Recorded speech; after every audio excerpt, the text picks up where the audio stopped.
Hello all, welcome back to this year's edition of your favorite award show that isn't the Grammys. That's right, it's back, it's the Spinnies.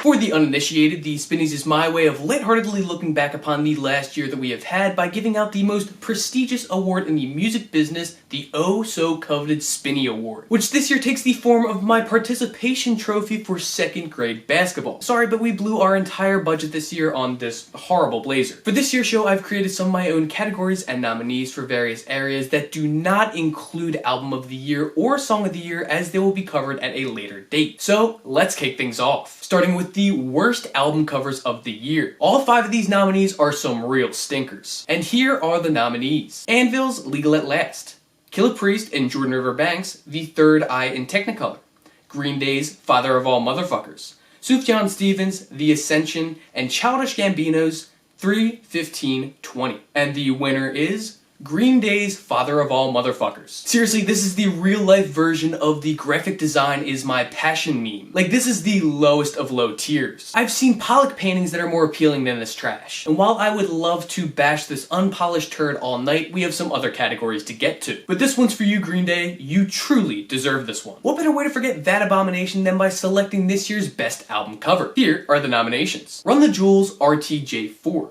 Gulch's Impenetrable Cerebral Fortress, Open Mike Eagle's Anime, Trauma, and Divorce, Hum's Inlet, and Viagra Boys' Common Sense. And the winner is Impenetrable Cerebral Fortress by Gulch, because how could it not be? This cover is freaking awesome in every way. I literally bought the vinyl record because of how incredible it is. I mean, it also helps that the album absolutely rips, but the art is just too good to pass up. Moving on, our next category is Best Producer. There are a lot of names to choose from this year, but I decided to whittle it down to 3 nominees. And the nominees are Nick Raskulinecz for his work on Code Orange's Underneath, John Bryan for his work on Mac Miller's Circles, and The Alchemist for all the various projects that he worked on this year. And the winner should be a no-brainer, it's The Alchemist. Not only were his beats the best, but he also made so many of them. Like, 2020 was the year of The Alchemist, no doubt. Hopefully he rides this high into 2021 and keeps putting out killer music. Up next, here are the nominees for EP of the Year. Soul Glow's Songs to Yeet at the Sun,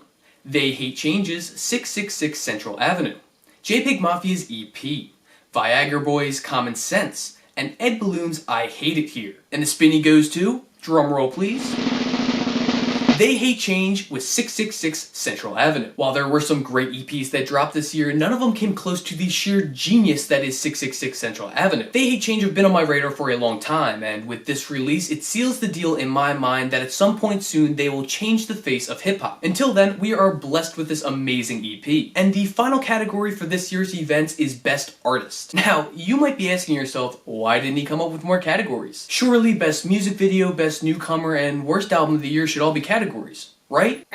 Wrong. I mean, no, you're completely right. I should have done these things, but I'm a big dumb idiot and completely forgot to write a script for this until it was the last possible second. So this is what we're dealing with here, folks. Maybe next year's video will be better, you know, that's assuming that there is a next year. But I digress. Your nominees for Best Artist of 2020 are Megan Thee Stallion, Clipping, Live, Moses Sumney, and Rico Nasty. And the winner is, yes, you guessed it, Glenn Danzig. Wait, no, hold on. Mom, you mixed up my note cards again. Okay, we're back. Forget about all that. And the real winner of Best Artist of 2020 is Clipping. Woo! Yay. Can we get the clapping going or something?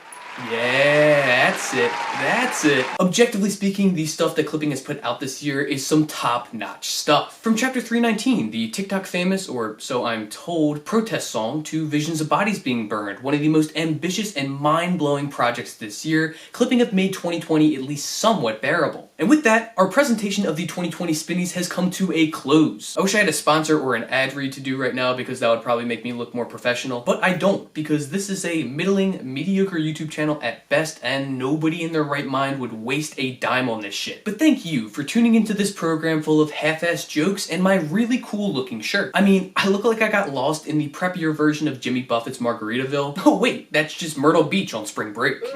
Alright, I promise that is the last joke I'll ever write. So with that, I guess I have nothing else left to say other than to make sure to check out the other 2 videos that will be coming out this week. On Wednesday, we have my 30 favorite songs of 2020, and on Friday, my 30 favorite albums of 2020. With that, I will see you next year, and until then, happy listening. Let me get a mic drop.